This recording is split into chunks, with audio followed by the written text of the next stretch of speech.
Welcome back to the Partnernomics Show. I just wrapped up a recording with Adam Goldschmidt from New York. It was good to chat with Adam again. Really passionate about the work that he does. And Adam is a certified implementer of EOS. And like a lot of EOS implementers, he was out in corporate America, kind of doing his work, and had a fateful run-in with EOS, with the framework, and they implemented it inside of their organization. He just saw the massive change, the massive improvements that he made, and then he was kind of hooked after that. But Adam and I share a lot of the same likes of different books and philosophies that are out there with business growth and leadership, a lot of those philosophical things. So Adam's one of those guys I feel like I could talk to all day long, but really enjoyed his conversation with him, and I hope you enjoy this episode. There we go. Welcome to the Partnernomics Show, where industry thought leaders discuss the hottest topics in partnerships, ecosystems, and innovation. Welcome back to another episode of the Partnernomics Show. Today we are joined by Adam Goldschmidt. Adam, how are things going in New York, buddy? But it's fun, right? Like, it's the summertime. I got 4 kids, ages 19, 17, 13, and 7, and they're all out of the house except for the 7-year-old. So, life is a little simpler in the summertime. I lose my free babysitting, so that's not so great, but they're all being their best selves, and we just get to have a little peace and quiet around here for a couple of weeks. Good, man. You got to have that as a parent, don't you? And hey, everybody needs a vacation from something. Hey, Adam, man, I heard you guys are getting hit with a heat wave up there, man. What are you doing to stay cool? I think we're starting to come away on the tail end. What do I do to stay cool? Be around the pool, be around an air conditioner, right? I say there's 2 kinds of people in this world, 68 and 72. I'm living in 64 land these days, so. Oh, man, that's nice and cool. That's good sleeping weather anyway. That's what I prefer, sleeping. Yeah. Just bundle up like a bear. You can always put on a sweatshirt, but if I took my shirt off at a meeting, people would get offended. Awesome. Well, Adam, I appreciate you taking some time to chat with us. I enjoyed the previous conversation that we had and the good work that you're doing. But man, I'd just like to kind of step into tell us a little bit about Adam. What are you doing? So Adam is a certified EOS implementer from the New York area. And for a couple years. Yeah, I've been knocking that out for a couple years. But what kind of work did you do? What was kind of your first foray out of college into the business world? I actually appreciate that you took me all the way back to college, because I don't often talk about those days. I pick it up from a few years later. When I was going into college, I guess I was in a place in life where I was very philosophical, if you will. And I said to myself specifically, I do not want to go into a business strictly to earn money. I didn't want to do business school. I didn't want to just become a lawyer because that's what people were doing, or I wasn't going to be a doctor because I suck at science.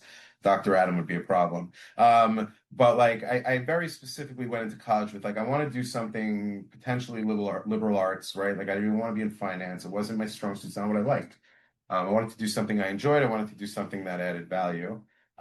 So I was actually on the path. I was a journalism minor. I was a communications major, journalism minor, and I wanted to be a sports writer. That's really what my passion was. I loved writing. I love creative writing. I love sports. And a lot of kids grow up with that dream of, I want to be a sports writer. And I was taking real steps towards doing it. I was writing for the school paper. I did an internship for the guy that covered the Mets. So I got to hang out on the field, a couple of times that, over that summer, which was really, really cool. I was writing.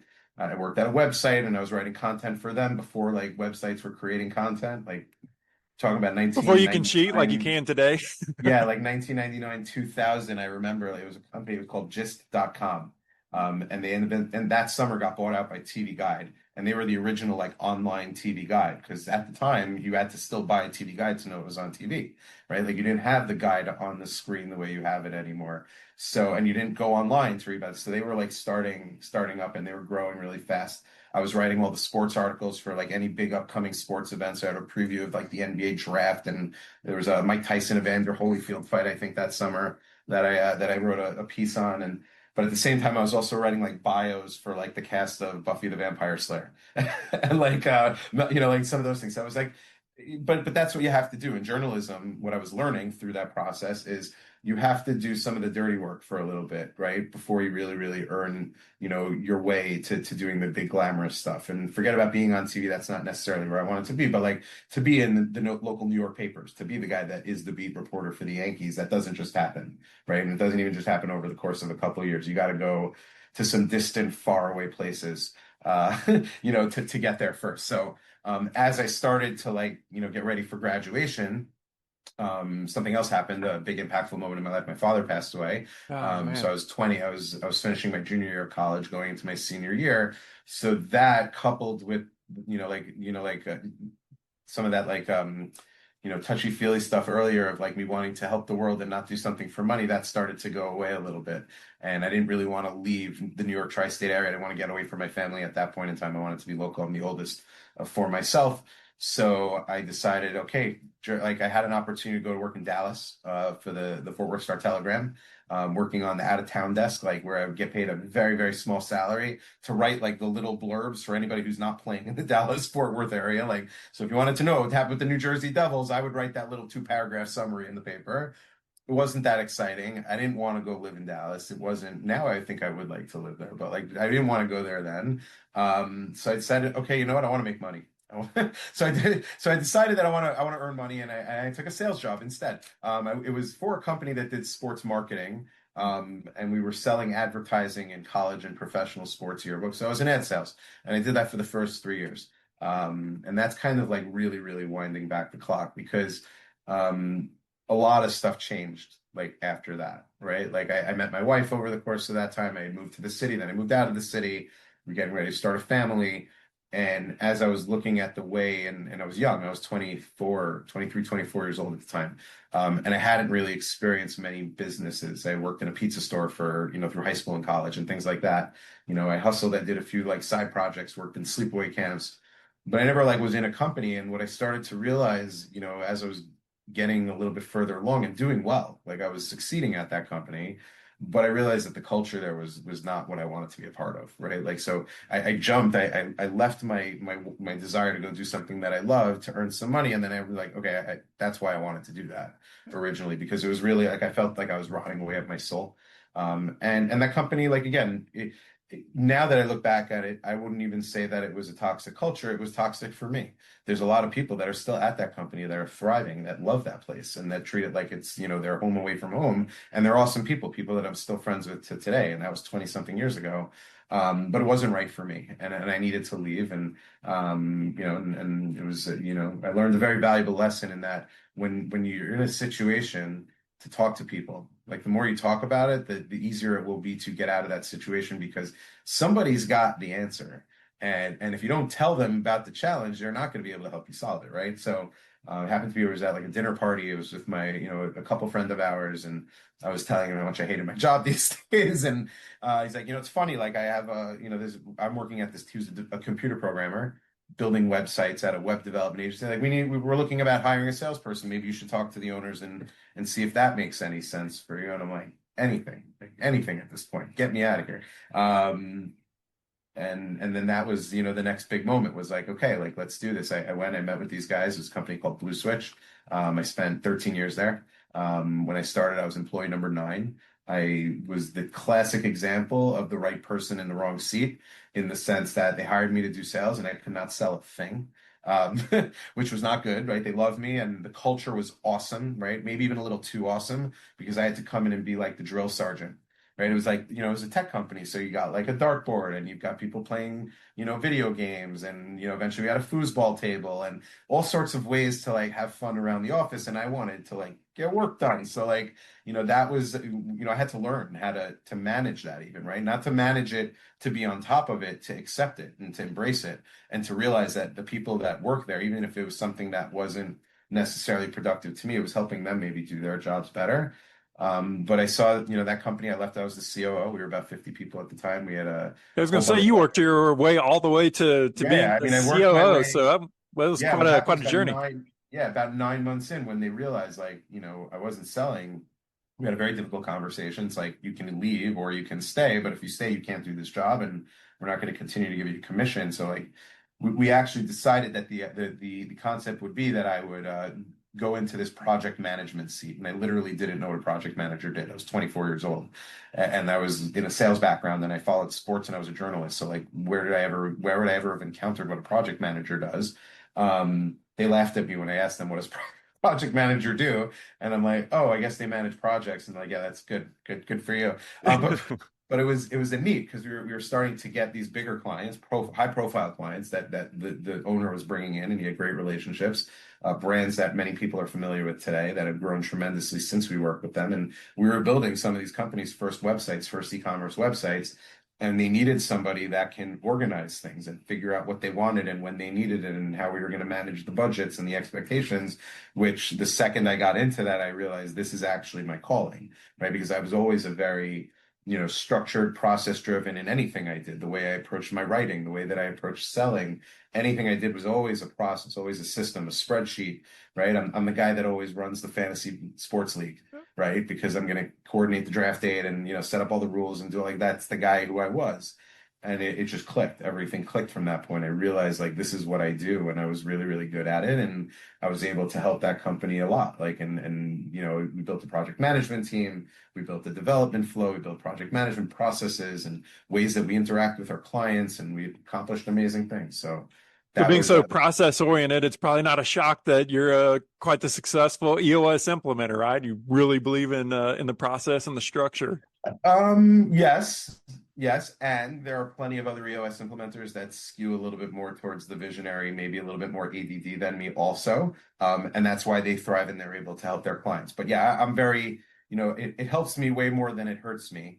But I am like, I like to joke, I am a little bit OCD. Maybe I'm not clinically diagnosed that way, but I definitely like to have a certain thing a certain way. And EOS probably why it resonated with me so much when I applied it at the job I went to after Blue Switch was because now this is a process and it's built for me and it works and it's simple and it makes sense and I can keep track of things and I don't have to send the email to ask how many of these things do we need because it says it on a report card, on a scorecard every week, right? So my next stop after Blue Switch was a company called Pixify, which I inherited, for lack of a better term, a shit show.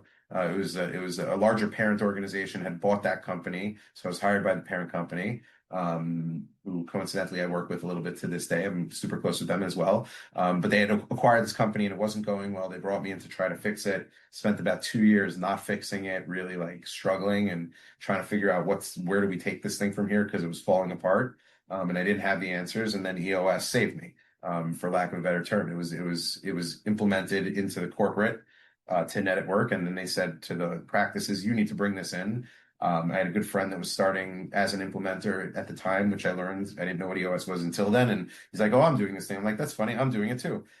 So I started like picking his brain and then it changed everything. I didn't turn that business around. It turned around because I was able to build a great team. I brought in some great people. We had structure. We got rid of some people that were holding us back a little bit and cut some, we actually broke up with some clients that we were falling outside of our focus that we felt, servicing them, we weren't doing them a favor by servicing them anymore. And it would be a complete and total distraction to us from what we ultimately wanted to be. And we made a lot of really, really difficult and tough decisions, but it really, really helped us get back in the right direction. We had focus, we developed the product, became profitable, doubled the size of the business and continued to grow the thing until I realized, okay, I want to do this EOS thing now. That's awesome. Adam, you alluded to some of those things, but I'd love to kind of dig in a little bit deeper. So with that company, what were some of the specific things that was holding the company back? And then what was the process of going through EOS that kind of helped you uncover them and then to course correct? Well, so I'm going to start from the end and go to the beginning, right? Like we were given the book, like we read Traction and, it was for an upcoming retreat. And as I'm reading, I'm like, this makes sense. This makes sense. We actually read Get a Grip, which is like the story version of Traction. And like literally I'm seeing like the things that are happening or have happened in my business happen in this story. And I'm seeing how this helps. So knowing that I didn't have much else going on in the business at that point in time, and it was so chaotic and such a failure, I said, I got nothing else going on. I may as well go all in this thing. It works for everybody else. So I may as well try to, and it seems like it should work for me. And it helped me like really, really dial things back and get simpler. Right. So remind me again why I started at the end. What was the question? Yeah. So, with like in retrospect, looking back, if you would have been an EOS expert, as you would enter that business, you would have, obviously have found those things that were wrong. So we had, right. So we had a lot of different things going on. First off, I was sitting in way too many seats. right? Like I was sitting in the visionary and the integrator before I even knew what a visionary and an integrator was, but I was doing sales and I was running operations, right? Because with time, because of all the failure that we had and we needed to get ourselves right, we were operating very lean. We couldn't afford to pay people. So, you know, and every time I would bring in a great person, like literally they joked around, they called me Job. Right? Like anything that could go wrong for my first 2 years at Pixify went wrong. This project didn't go well. This great person we bring in left. This person that we thought would be great was a total clown, right? So like we had major like issues with just like me being on top. I needed to get some help, but I needed the clarity of where I needed that help because I could do anything. Like not to sound arrogant, but I have a lot of different skills. Do I love sales? No, but can I do it if I needed to do it? If I'm selling myself and I'm selling something that I'm extremely passionate about? Yes. So out of necessity, I was doing these things. And out of necessity, I realized I needed to put myself into that seat, into the visionary and into the sales seat, as opposed to integrator and into operations. You know, so the first thing I had to realize is I needed to get a really good integrator, right? I needed to bring in somebody who's not only going to just like manage a couple of projects, but they can really like let me stay away from those clients, right? Like I want to be in a set where like I can be the face, I can go out, I can develop the strategy, develop the partner relationships, sell the thing, but I need to make sure that the second that thing is sold, I'm focused on building big relationships to move this business forward and bring in more clients that we can manage. And every time I'm dealing with a client in a project, that means we're doing something wrong. Right. So that was like immediately the immediate issue that we had to resolve for. And thankfully we did. And then we had some people issues. We had some things that and I take responsibility for this, obviously, to a degree that, you know, when I first came into that business, we had to do a massive reduction in force. Like the business was upside down. There was too many people sitting around. I never had to lay off somebody in my life. And in one day, coincidentally, it was like July of 2017, I had to lay off like 12 people, right? Which was terrible, but at the same time, it was good because it was like, okay, get that over with. It was very corporate, so I really just had to speak, and then HR kind of took care of the rest. So it was a little cold in a good way. And I realized we weren't doing them favors by keeping them there, and we weren't doing ourselves favors. So long term, I knew it was the right thing to do. But we had kept on some people, and then we had lost a few more people with time, right? Because their friends were canned, so they weren't happy and they left. And then, you know, with time, they just like weren't happy with the direction of the company because they saw that all these other things weren't working. And, you know, maybe they liked me, and that did happen. Like maybe they liked me, they liked Adam, but it might have been too little too late because here we are 3 months in, but they got a year and a half of baggage now that still hasn't been cleared out. So, you know, naturally lost some good people. They were probably already looking for jobs when I got there. So I held on to a lot of people that maybe I shouldn't have, right? Like there were two people in particular that maybe you know, and again, awesome people, friends of mine, love them, but we were keeping them there for nobody's greater good, right? Like we ended up, and what ended up happening is one of them self-selected out. So it was a good thing, right? Because he realized that the core values, the direction that we were headed weren't for him. So he pulled himself out, which was a good thing because we realized that now we can move forward. And part of the reason why we weren't seeing some things happen was because he wasn't really bought in. We weren't on the same page. And then the other person, unfortunately, we realized like he had gotten us to where we were, but he wasn't going to help us get where we needed to go. And from a core values perspective, again, he fit the core values, right? Like it was just the role, like it because of the focus we had, and it wasn't rewarding for him either. So, you know, he's doing great. Like he found another opportunity. He was very creative. He wanted to do stuff that was very, very creatively driven, and we weren't giving him that opportunity. So it was, you know, it gave us that clarity to realize like you can have these tough conversations and these things where in the moment it's stressful. It's like, how can I be without this person in this seat? But then I realized literally within a couple of days, we're going to be just fine. So this turnaround story, what were you guys able to do with the company eventually? So it was all about focus, right? So it was an e-commerce agency. We were developing websites for different types of companies. We were using different platforms. Again, I don't know how technical you or your audience are, but you know, you may have heard of Shopify, you may have heard of Magento, WooCommerce. There's a whole bunch of different platforms, WordPress, Wix, Squarespace, like all of these like providers, GoDaddy, like even to a degree provides web development. There's agencies. So we as an agency were very unfocused. We were doing a little bit of everything. We were a jack of all trades, master of none. We were developing corporate websites and e-commerce websites and all these types of things. So what we realized is that the parent organization that we were part of, Net at Work, they had 14 other businesses. They were a top partner with some of the big ERPs. So NetSuite, they had a NetSuite practice. They had a Sage X3 practice. They had a Sage 100 practice. They had an Acumatica practice that was emerging. All of these ERP business systems, they had specific practices focused on it. And what we realized is our job is not to go out and be an agency and to go after. Our job is to create websites for their clients.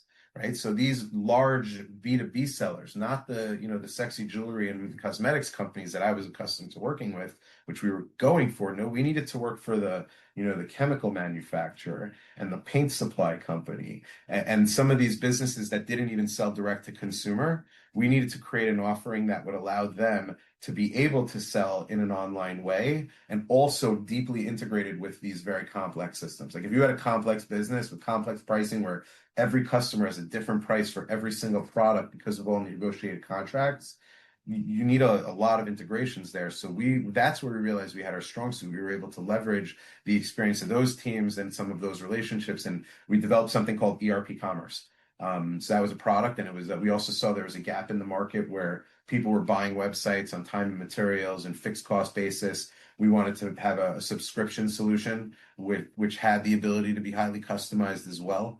That came with a lot of what you need out of the box, but the ability to build anything else on top of that. And we launched it in March of 2020, which if you remember, interesting time. I remember it well. Right? Interesting time. And when it happened, I was, oh shit, like now what? Right? Because I was supposed to be presenting at a Sage conference and at a Magento conference. I was like booked to like do all these speaking things, launch the product, webinars, all this stuff. And then they're all like, literally, I was at a conference in early March, and like go that back home. That conference, no, not even that. It was like conference in April, cancel. Conference in May, cancel. You start getting all these emails. This conference, everybody's like, should I be shaking your hand anymore? Right? And that was it. Like the next week, everything was shut down. But what I realized after the fact, first off, we were able to launch a really, really good like webinar series. Like people were hungry to be in touch with people. So, you put a Zoom out there and people were on. So we were able to market this solution online to a lot of our target customers, maybe even more so than we would have been able to reach than at a conference. And because everything was shut down, because all of these B2B organizations that were typically dependent on sending field everything sales went e-commerce right overnight. Now all of a sudden there's this vacuum and there's this need in this community for a quick to market, fully integrated e-commerce solution. So put those two things together, having a very, very good zoomed in niche focus, and then some good market opportunities happening at the same time, we were able to build a really, really good thing with that. Yeah, good stuff. Hey, I want to dive into one of my favorite topics, and that is around goals. EOS, I talk about rocks. So let's kind of drill into rocks. What's some of the good insights, insider baseball that you can share with us about ways to structure goals and to think about them? Yeah, so here's where I'm going to lean in a little bit to that, integrator, operations, process structure oriented. As you may have guessed from this conversation so far, I am pretty good at managing my time and my energy, right? So when I, a lot of the way that I help people and a lot of the ways that the things that work for me, right? Not to say that they will work for everybody, but they do certainly work for a lot of people. I'm always sharing what works for me. And if it works for you, great. And if it's not, then try to find something else. So for me, everything comes down to time management. And when you think about it, what a rock is, the concept, the very word rock that we're using for the term is with intent, right? Because what's the concept? You have a giant vessel, a jar, if you will, right? And you want to fill that, right? And if you have a pile of big rocks over here and some little pebbles and some sand, if I put in all the sand and the pebbles first, they're going to pile up and then there's no room for the rocks. But if I put the rocks in first, the pebbles and the sand, they all fill in around, right? We all know the analogy, right? And the pebbles and the sand, that's your day-to-day job. Those are the, the distractions that come up, right? Like we can't put all those in first and then think that we're going to have time to do that. And that's one of the things that takes teams a few quarters to realize when they're running on EOS, right? Like how to execute a rock. Yeah, when we picked that rock at the quarterly, it seemed like a great idea, but like I need to now execute it. And if I'm taking every call and going to every meeting and responding to every fire drill that there is, I'm not going to have time to work on those things. So what's the analogy? We take that analogy and the way that I help my teams, and when I've seen teams struggle with rock completion, and again, it doesn't work for everybody, but the ones that it does, it's very successful, is to take that concept and think, what is our vessel, right? We have our sand, the distractions, those tests. We have the pebbles. We know what the rocks are. Those are the big priorities, the things that we absolutely must do to get this business to where it needs to be by the end of this quarter, right? But what is our vessel? What's our jar? It's our time. Our time, right? It's our calendar. I really like literally like I believe that our vessel is our calendar. So what I believe every leader should be doing, and a great leader is always going to take a clarity break, right? So you're going to do your quarterly planning, you're going to figure out these are my rocks, you're going to bring them to your team, they're going to figure out their rocks. We got to take a step back, we got to take a clarity break. We got to think now, okay, what are the steps it's going to take to make sure that that gets done, right? If in 90 days we need to be here, what's the step before that? And when do I need to be there? What's the step before that? And when do I need to be there? Almost to the degree developing a project plan, right? Like that's what it is. When you think about it, you're developing milestones. Your milestones are the process that you're going to follow to get your rock done. So now that you've got this clarity break, and now you know these are all the steps that I need to take, and I need to pull this person and this resource in here at this step, and I need to do this activity here, and this is going to take me a little while, and I'm going to have to do it. Now I want you to look at your calendar, and I want you to make sure that you have that time in your calendar to do those things before it's too late, because next week your calendar is getting full, right? So within a couple of days, realize that you need to hit milestone 1 in 3 weeks from now. Block off the time to do the things you need to do to make sure that the date happens, right? Milestone 2, 3 weeks after that, make sure that these things are on the calendar, the meetings you have to have, make sure that you're scheduling them and the people that you need are available, and really, really get intentional about that. Put the stuff into your calendar. That's the second to last step. Now you got to stick to it. Now you've got to be good, because now when that emergency comes up, which is probably not an emergency, oh, this person wants to talk to you, whatever, they're walking into your office 5 minutes before you're supposed to shut your door and work on your rock, you're going to shut your door and work on your rock. And if you do that, you'll realize that you can have that conversation an hour or two later, and that's going to be just fine if you need to have that conversation at all. And you're going to start to gain traction, and you're going to start to see your things get done. So that's my insight on rocks, is to lean in on the actual concept of rocks, and to fill our jars, to fill our calendars, to put that rock time in first. And then everything else that we got to do will fill around the cracks. Yeah. It definitely takes that discipline. And then sometimes we think that we're being a jerk or something, right? If we shut the door, say, I'm sorry, I only have 2 minutes, if you can solve it in 2 minutes, let's chat. Otherwise it's rock time here. It's 3:30. So, I got to get that done. Yeah. But you end up building that muscle memory, and you build it into the culture of the organization as well, right? So then people can kind of, people appreciate that. And as you said, it's all about, nailing those rocks. Man, another topic that, in a book. I'll do one more thing on that. Like, as goes the leadership team, so goes the rest of the organizations. I have the good fortune of working with the leadership team. And when they're frustrated that their teams aren't getting their things done, they have to look in the mirror, right? So that's why it's so important. And it takes a while. Like, it's going to take an organization a couple quarters to get the hang of this exercise, to do it the right way. But when you do, that's where you're golden, because now you're setting the ultimate example, and now everybody else is following this. And imagine a world where everything is scheduled and gets done on time. And again, not everybody operates their best in those confines, but it certainly makes everybody else around their lives easier then. Yeah, no question, man. It just really gets rid of the, the chaos where everybody's running around here, hair on fire and nothing's organized. It's so interesting that you said that about the leadership team, because I was chatting with a CEO of a 700 employee organization earlier today, and I was like, man, it seems that the CEO in particular, their persona, so goes the culture of the company. And I was like, man, I can sit down and have a conversation with the CEO of an organization, and within 10 or 15 minutes, I know if I'm going to enjoy this engagement of working with that company and just like how they operate. And I imagine you're the same exact way. Yeah, it's funny. You do that, but you also want to see the people around, right? Because you want to make sure it's impactful, right? Like we all have met some people that are very inspiring, and it looks like they've got it all figured out, and maybe for themselves they do. But then I like to say, okay, this person, they have the title CEO, wonderful, right? Like, I personally, I don't care about titles as much. I care about what that CEO does and the impact that they make.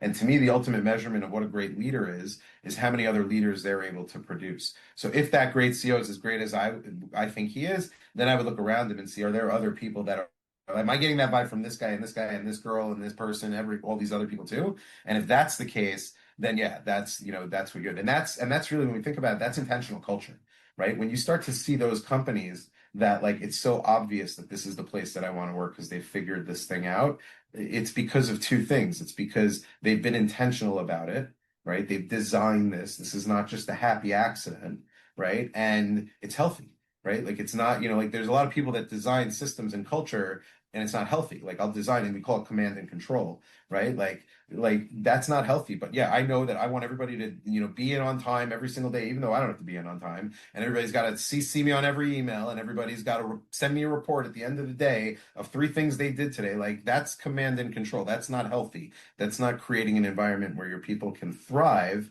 The happy accident is it's healthy. We enjoy working with each other. Good things are happening, but we don't really know why, right? And then there's the chaos where you have neither, right? Where we don't like it and like it's not going well. So we want to have an intentional culture. We want it to be healthy and we want it to design it, right? Like those companies, that CEO, I'm assuming, has a very, very well designed and implemented, culture around him. Yeah, 100%. I want to wrap up by chatting about a book that I think you and I both love, and that is Radical Candor. I remember the first time that I cruised through it, and I think you absolutely have me confused with somebody else. I don't ever heard of that book. never heard of it. Never heard of the concept. Yeah, I wanted Kim to try and Scott, if get you have not checked out this book, it's going to be well worth the read. Yeah. Radical Candor is it's one of those things that, when I read it a few years ago, it's one of the things that maybe like lit a little bit of a spark and helped me realize, some of my unique ability in terms of communication and helping breaking through some of those barriers that people have. I'm blessed with the ability to be very direct with people. And I'm blessed with a lot of people that I surround myself with that I love. But what I've also seen in some earlier stages in my career is that I was a little maybe not as caring as the other person as I needed to be. And yet at the same time very direct, right? With my opinions, feelings, and subjects, and especially in a work environment that can create some problems, right?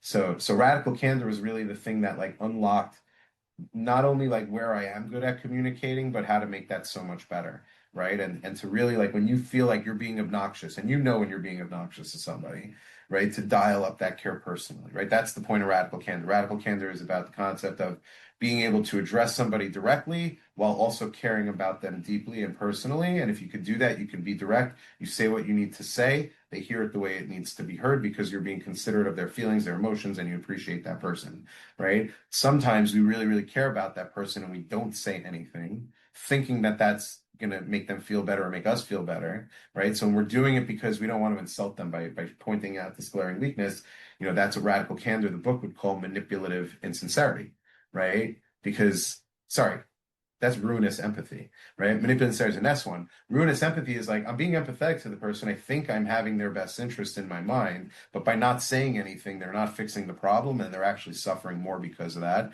And then if I'm being selfish about it, it's that, hey, I don't want to tell them about this thing because I don't want them to be mad at me that I pointed that out to them. That's called manipulative insincerity because I'm not giving them what they need because I'm manipulating our dynamic and I'm scared of what's going to happen there. And then there's the obnoxious aggression where I don't care about them and I say exactly what I want to say. So you really, really want to be in that radical candor where, we talk about, criticizing in private and praising in public, like that's radical candor, right? Like you don't do that type, you don't criticize people in public if you care about them. Yeah, I think we talk about this a lot in the partnership world, right? From all of our courses and training methodology that we follow.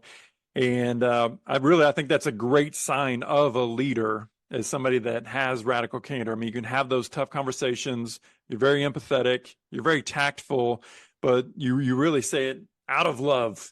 And, and you accept it, right? Where you remove that barrier where you have people being radically candid with you because of that relationship. They care about you and they care about the business and they care about the company, and they're going to tell you the things you need to do and address to make that business a better business. And if you're not radically candid with them, they're going to hold things back. They're going to think they're insulting you, or they're going to be embarrassed about how that's going to make them look. And then we're burying all of the crap under the surface and not fixing our issues. Well, one of the foundations that we say with relationship building successful, partnerships is trust, right? There's a million different books that talk about trust. But I think if you don't engage in radical candor, that just fractures trust, right? Whenever you tell people that, the grass is pink, but that when they know it's green, those conversations will eventually come out. And then, employees or other people that's in our lives, sometimes they could feel like they've been lied to for a long time. So definitely some great takeaways there. Well, Adam, I know you got a million things you got to get done probably before you could sign off for the day, so we don't want to take up any more of your time, but I sure do appreciate you carving out a little bit of time to chat with us and share your insights. Pleasure, my pleasure. Listen, as you may know, us EOS folks, we like to talk about ourselves a little bit sometimes, because my story, it's real, it should inspire some people, right? Like, I almost look at my EOS journey, the fact that I get to do what I do today, as like the culmination of a lot of other years of hard work that I put in to get me to this point. Like, when I get to do a session, that's a gift, right? It's all the other stuff around it that's the hard part of my world. But it should, like, I want people to ultimately see that, like, you can always get better, you can always grow, and keep evolving, keep finding those things that are going to motivate you, because those are going to be the things that inspire other people. If you're inspired, you can inspire other people. If you're not inspired, you absolutely can't. So I always like the opportunity to share my story, and I always like the opportunity to talk about, EOS and business concepts and how we can all just be better leaders and growers. Thanks for joining us for this week's episode of the PARTNERNOMICS Show. Don't forget to subscribe to get the newest episodes at thepartnernomicsshow.com.